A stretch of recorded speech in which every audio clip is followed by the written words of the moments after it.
અખિલ ભજવનાર નટવર પાછળ આવશે. આ સાક્ષાત નટવર છે, નટવર છે. બેટા મુક્તાનંદ મારા જેવા અનંત રામાનંદો એના ચરણોને પામવાને માટે લાઈનોમાં ઉભા છે, લાઈનોમાં ઉભા છે.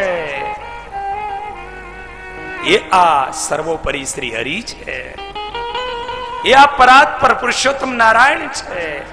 અને રામાનંદ સ્વામીએ જેદી સમજાયું, ગુરુ રામાનંદ સ્વામી એને જ્ઞાન સમજાવે, અને રામાનંદ સ્વામીએ જેદી સમજાયું અને તેદી મુક્તાનંદ સ્વામીને તમામ ભ્રમણાઓ ભાંગી ગઈ, નિર્ભય નોબત વાગી.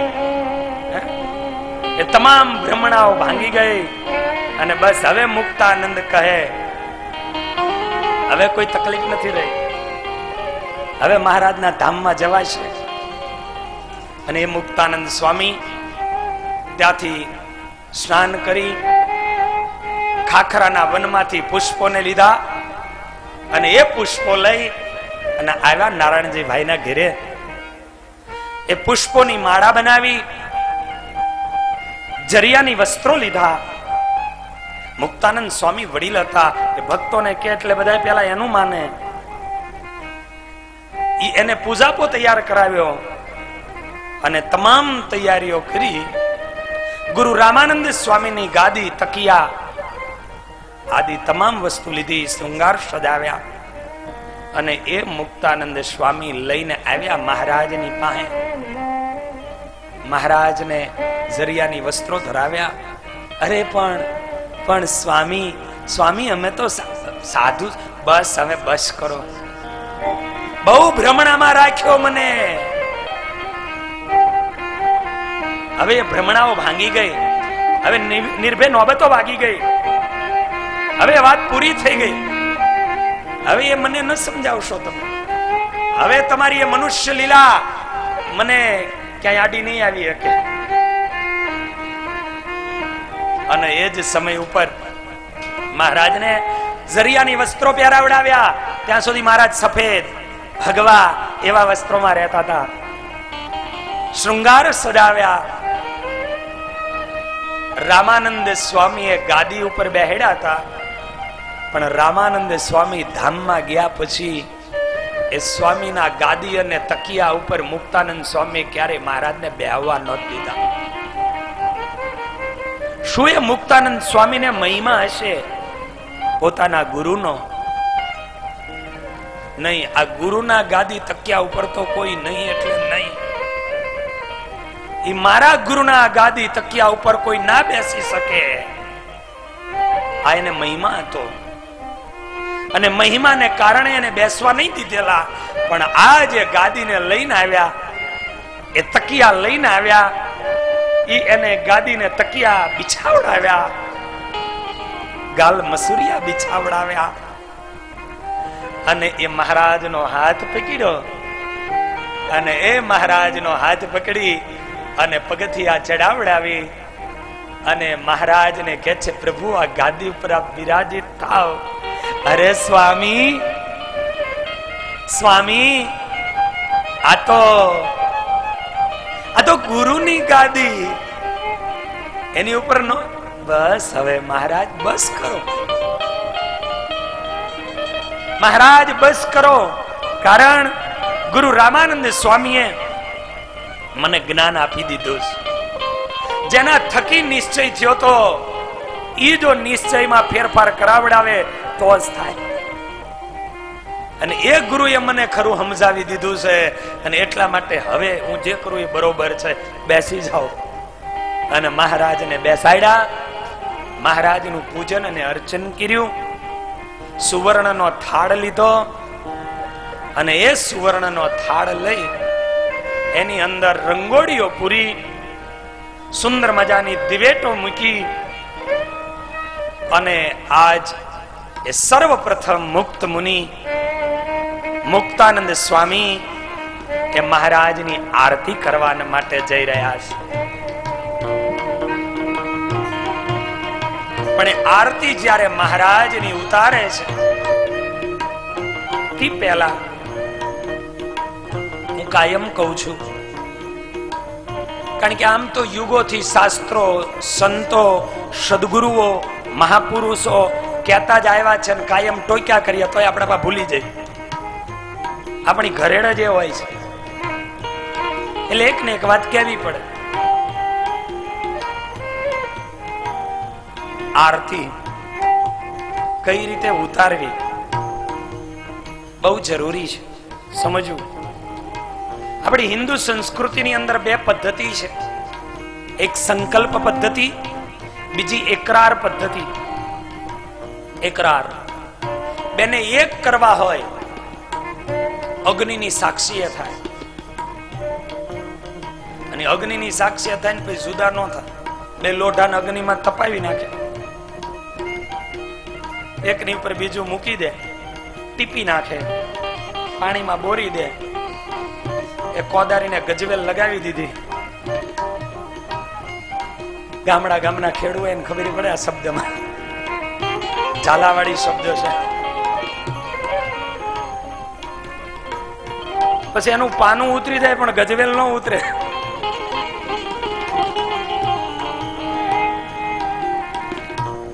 તો બેને એકરાર એક કરવા હોય તો અગ્નિની સાક્ષીએ થાય, અને કોઈને સંકલ્પ મૂકવો હોય કોઈની માટે તો એ પાણી જલથી મુકાય.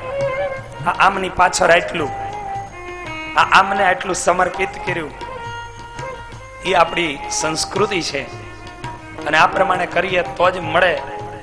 તો આ આત્મા એ પરમાત્માનો નિત્ય એકરાર કરે છે.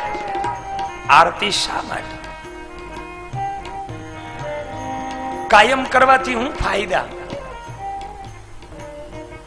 પણ એ આરતીથી એકરાર કરે છે કે પ્રભુ અને જીવ, આત્મા અને પરમાત્માની બીચમાં એ આરતી છે, એ જ્યોત પ્રજ્વલિત છે. અને એ એમ કે હે પ્રભુ, આ અગ્નિની સાક્ષીએ હું એવું તમને કહું છું કે હું ખરેખર તારો છું, આપ મારો સ્વીકાર કરજે. માટે આરતીને નિત્ય સવાર સાંજ બે ટાઈમ કરીએ. પ્રભુ તારો છું, અહીંથી હું બહાર નીકળું છું, પણ તારી મને કાયમ સ્મૃતિ રહ્યા કરે, એ ધ્યાન રાખજે. એ હવારની આરતી, સાંજે આવીને આરતીના દર્શન કરે અને ત્યારે કે હે પ્રભુ, કદાચ ક્યાંક ભૂલથી તને ભૂલાઈને બીજું કામ થયું હોય તો આખી અગ્નિની સાક્ષીએ કહું છું હું તારો જ છું, એમાંથી મને માફ કરજે. અગ્નિની સાક્ષી એકરાર કરવાનો છે, માટે આરતી છે. પણ આરતી બોલવાની હોય. અમારે નારાયણપુરામાં તો કહેવું જ ન પડે, સ્પીડમાં સ્પીડ આરતી પૂરી કરવી તો આવી જાવ નારાયણપુરામાં.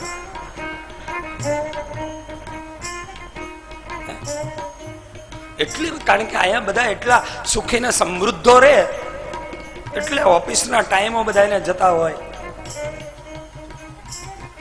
એ હજારો વખત જાહેરાત કરીને કહીએ,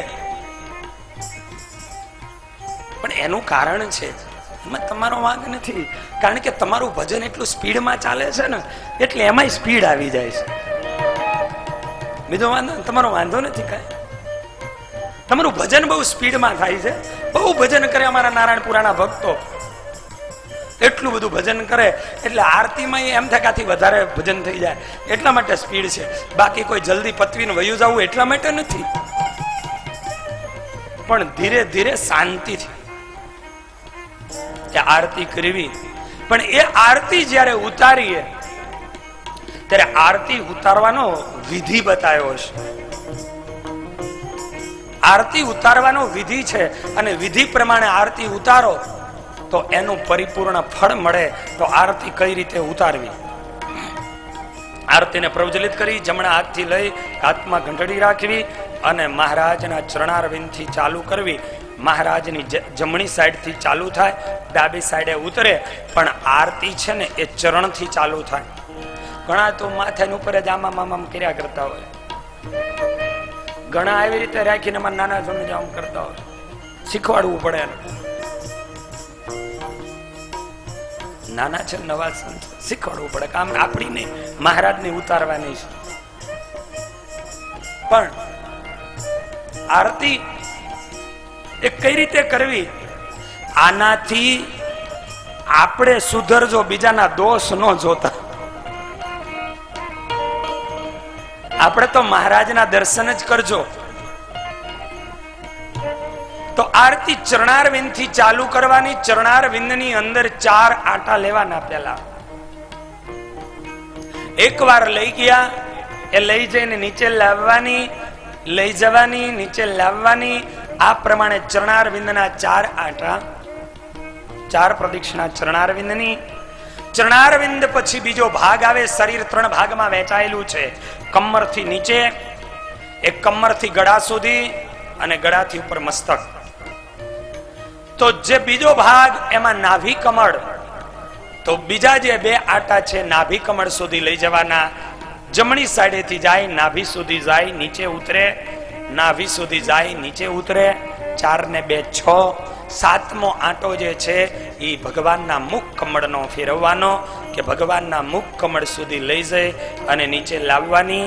4 ને 2 6, 6 ને 1 7. આ 7 આંટા એ ભગવાનની મૂર્તિના અંગના ફેરવવાના. અને ત્યારબાદ 7 આંટા એ મહારાજની આખી મૂર્તિના ફેરવવાના. મહારાજની આખી મૂર્તિની ઉપરથી લઈ જઈ નીચે લાવવાના. આવા 7 આંટા એ મહારાજના મૂર્તિના અંગના, અને 7 આંટા એ મહારાજના આખી મૂર્તિના. 7 દુને 14 આંટાની આખી તમે જેને માનતા હોય એ તમારા સ્વરૂપની ઉતારો. એટલે 14 બ્રહ્માંડની આરતી ઉતારી, 14 લોકની આરતી ઉતારી. એટલું તમને ફળ પ્રાપ્ત થાય, એટલું તમને ફળ મળે છે. માટે એ આરતી આ રીતે ઉતારવી. આઈએ આપ भी भाव कीजिए. हमारा मनना संशयों मुक्तानंद स्वामी ने गुरु रामानंद स्वामी જેમ દૂર કરાવી દીધા, એમ ક્યાંક ખૂણે ખાંચરે અમારા મનમાં એ મહારાજ પ્રત્યે, ધર્મકુળ પ્રત્યે, સંતો પ્રત્યે, સત્સંગી પ્રત્યે ક્યાંક સંશયો હોય, હે મહારાજ એને દૂર કરાવજે. અને એટલા માટે મહારાજ હું આજે નિશ્ચય કરું છું કે તું જ અવતારનો અવતારી, સર્વોપરી ભગવાન શ્રી હરિ છે. અને એની આરતી મુક્તાનંદ સ્વામીની સાથે આપ બી એ સભાની અંદર જોડાઈએ. સ્વામીએ સુવર્ણના થાળમાં રંગોળીઓ પૂરી, આરતીને પ્રજ્વલિત કરી, અને હૃદયમાંથી નીકળેલા એ સ્વામીના શબ્દો હતા. અને એ શબ્દો જય સદગુરુ સ્વામી, પ્રભુ જય સદગુરુ સ્વામી, સહજાનંદ દયાળુ, સહજાનંદ દયાળુ, બળવંત બહુ નામી. જય સદગુરુ સ્વામી, ચરણ સરોજ તમારા વંદો કર જોડી, પ્રભુ બંધુ કર જોડી. ચરણે શીશ ધરાજી, ચરણે શીશ ધરાતી, દુઃખ નાખ્યા તોડી. પ્રભુ જય સદગુરુ સ્વામી. આજ મુક્તાનંદ સ્વામી કોઈ લખવા નહોતા ગયા, કોઈ ગોખવા નહોતા ગયા, પણ મહારાજના અંતરમાં પ્રેમ હતો. અને પ્રેમ જે જાગૃત થયો, એ નિશ્ચય થયો, એ ભક્તિ પ્રગટી, અને એના મુખમાંથી શબ્દો નીકળ્યા, જય સદગુરુ સ્વામી. ગુરુદેવને સદગુરુ માનતા હતા, તો સદગુરુ શબ્દથી શરૂઆત કરી. હે સદગુરુઓના સદગુરુ, હે સહજાનંદ સ્વામી, આપ સર્વે સર્વા છો, આપ દયાળુ છો. દયાળુ શબ્દ વાપર્યો કારણ કે દયા નિધાન વિના જેને ને તેને સમાધિયું ન થાય. અતિ દયાળુતાને કારણે કરી અને પામર જીવને પણ જોયા નહીં, ન જોઈ જાત કે પૂજા. એટલી દયા કરી, જાત કે કુજાત કોઈને જોયા વગર એ મારા મહારાજે દરેકની ઉપર દયાઓ કરી. માટે એ દયાળુ એવા હે સહજાનંદ સ્વામી, હે બળવંત બહુનામી. આપ દયાળુ છો, આપ બળવંત પણ છો, બળિયા છો, માટે જ આ કરી શકો ને. અરે આપ બહુનામી, આપ પોતે જ છો. આપ બહુનામી છો. એવા હે સહજાનંદ સ્વામી.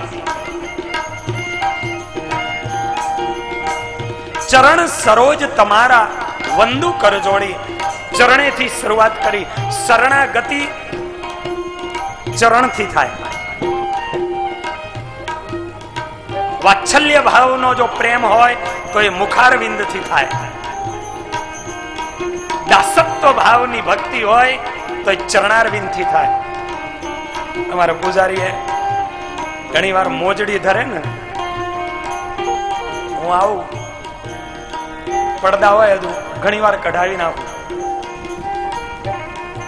કારણ દાસત્વની ભક્તિ ઈ મહારાજના ખુલ્લા ચરણારવિંદ હોય. આહા, ઈ મહારાજના ચરણમાં દસે વેઢમાં એ આંગળીઓ એ વેઠ પહેર્યા હોય, ઈ મહારાજના ચરણોને નિરખતા હોય. શું એનો આનંદ! એ ચરણો ઢંકાઈ જાય ને તો કાંઈક આપણું ઢંકાઈ જતું હોય ને એવું લાગે. અને એટલે એને એમ કહું કે બહુ ઠંડી હોય તો જ પહેરાવા, બાકી મહારાજના ચરણ ખુલ્લા રાખવા. એ મહારાજના ચરણ સરોજ, એ ચરણ કમળનો ભમર બની અને બસ એને જોયા કરું, એને જોયા કરું, એને નિરીખ્યા કરું. ચરણ સરોજ તમારા વંદુ કર જોડી, પ્રભુ વંદુ કર જોડી. ચરણે શીશ ધરાથી, ચરણે શીશ ધરાથી, દુઃખ નાખ્યા તોડી. પ્રભુ જય સદગુરુ સ્વામી. એક વખતે ચરણની અંદર મસ્તકને નમાવો બાપ, તમારા જન્મો જન્મના દુઃખોને તોડી નાખશે. એવા એ મારા મહારાજના ચરણો છે. પણ એકવાર યા નમાવો અને એ મસ્તક ઝુકાવીને કહી દો, તું જ છો મારો સર્વે સર્વા. બસ. પણ આપણે તો અહીંયા નમાવીને એમ કહે મહારાજ હું તારો. પત્રીના ખભા ઉપર માથું મૂકીને કહીએ હું તારો. કોઈ બીજો મળે તેને કહીએ હું તારો. ઠીક છે, તમારી ફરજ માટે પ્રેમ આપો કરો એ બરોબર, પણ બાકી આ માથું એ શરણાગતિ એક મહારાજના ચરણોમાં હોવી જોઈએ. અને માથું નમે મહારાજના ચરણોમાં નમે. ગમે એવા દુઃખ આવે, ગમે એવા દર્દો આવે, ગમે એવી આફત આવે, ગમે એવી આપતો આવે, વિપતો આવે, મારા મહારાજને મૂક્યા વગર ક્યાંય નહીં જાઓ, ક્યાંય નહીં જાઓ. એના ચરણોમાં મૂકી દો. મહારાજને દોડતા આવવું પડશે અને દોડતા આવીને મહારાજ ઉભા કરશે. આગળ એની ઓળખ આપે. નારાયણ નર ભ્રાતા દ્વિજ કુળ તનુ ધારી. પ્રભુ દ્વિજ કુળ તનુ ધારી. પામર પતિત ઉધારા, પામર પતિત ઉધારા. અગણિત નર નારી. જય સદગુરુ સ્વામી, જય સદગુરુ સ્વામી. પ્રભુ જય સદગુરુ સ્વામી. સહજાનંદ દયાળુ, સહજાનંદ દયાળુ. બળવંત બહુનામી. જય સદગુરુ સ્વામી. નારાયણ નર ભ્રાતા, જે નર અને નારાયણ એવા ભગવાન નર નારાયણ દેવ બદ્રિકાશ્રમમાં તપસ્યા કરે, ત્યાં કણે દુર્વાસાજીને નિમિત્ત બનાવે. હે નરનારાયણ દેવ એના સાનિધ્યમાં નિમિત્ત બનાવી અને હે અનંત બ્રહ્માંડના અધિપતિ પુરુષોત્તમ નારાયણ, દ્વિજ કુળની અંદર જે તમે જન્મને ધારણ કર્યો છે, પવિત્ર બ્રાહ્મણ કુળમાં જે તમે જન્મ ધારણ કર્યો છે, અને એ જન્મ ધારણ કરી પવિત્ર ધર્મ કુળ, બ્રાહ્મણ કુળ ધર્મ અને ભક્તિ થકી અવતર્યા, પ્રગટ્યા, અને એ પ્રગટીને આવીને અનંત જીવો એનો ઉદ્ધાર કરનારા એવા ભગવાન આપને હું વંદન કરું છું. ભાઈ સદગુરુ તમને વંદન કરું છું. આજ સુધી જે કઈ તમે કર્યું એ બધી લીલાઓ હવે મને ખબર પડી. નિત્ય નિત્ય નવતમ લીલા કરતાય વિનાશી, પ્રભુ કરતાય વિનાશી. 68 તીરથ ચરણે, 68 તીરથ ચરણે કોટી ગયા કાશી. જય સદગુરુ સ્વામી. આજ એ મુક્ત મુનિ દિલમાં ભાવ કરતા જાય, મહારાજની આરતીને ઉતારતા જાય. હે પ્રભુ, હવે ખબર પડી તમે જે લીલાઓ કરો છો એ માંગરોળની ધરતીમાં વાવ ખોદાવો, મેઘજીતને સમાધિમાં ન જવા દો, અનંત લોકોને સમાધિ કરાવો, એક સાથે બે બે રૂપ ધારણ કરી અને યજ્ઞો કરાવો. કોઈ બી લીલા કરો, એ માત્ર તમે સર્વોપરી ભગવાન છો. હવે ખબર પડી કે 68 તીર્થો કરવા જવાની જરૂર નથી, તમારા ચરણોમાં 68 તીર્થો રહ્યા છે. 68 તીર્થો હે મહારાજ તમારા ચરણોમાં છે. 68 તીર્થ ચરણે કોટી ગયા કાશી. કરોડ વખત કાશી જવાથી જે ફળ મળે, એક વખતે મહારાજના ચરણમાં માથું ઝુકાવવાથી, માથું નમાવવાથી તમને ફળ મળે. આવો એ મહારાજ, એના દર્શન કરવા આવવું છે. એકવાર દર્શન કરી જાઓ, કરોડ વાર કાશી જીવવાનું ફળ લઈ જાઓ. એકવાર આ મહારાજના દર્શન કરી જાઓ અને કરોડ વખત કાશી જવાનું ફળ લઈ જાઓ. પુરુષોત્તમ પ્રગટનું જે દર્શન કરશે. હવે કહે કે એવા આ પુરુષોત્તમ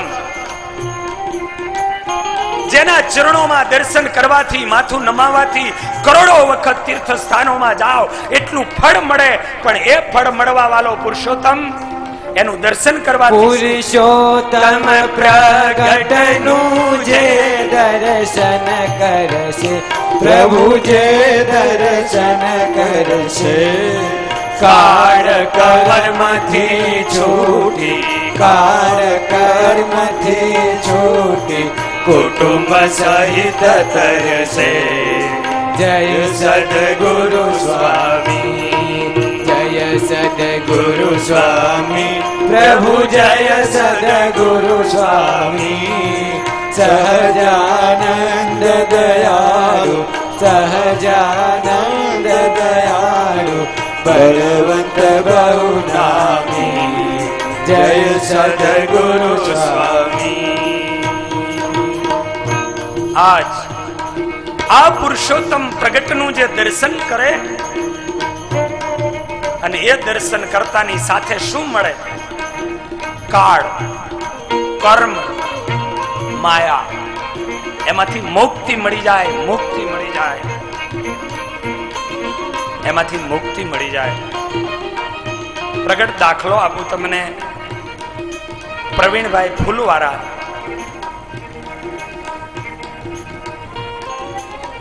નિત્ય પ્રત્યે નરનારાયણ દેવ નહીં પણ અમદાવાદમાં રહેલા 6 મંદિર એના પુષ્પો લેવા જવાના, આ એનું નિયમ વર્ષોથી.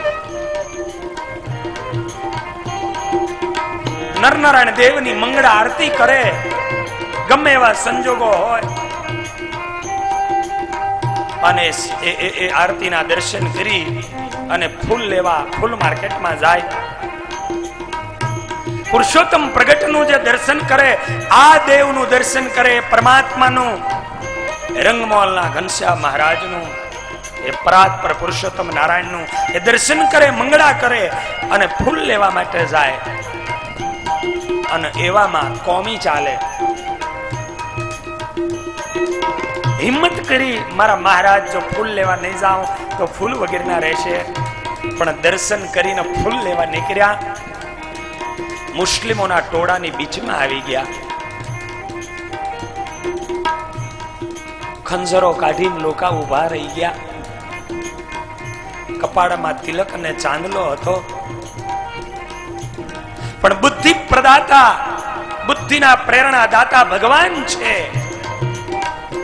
અને એક વ્યક્તિના બુદ્ધિમાં પ્રેરણા થઈ એટલે એ આ તો સ્વામિનારાયણીઓ છે.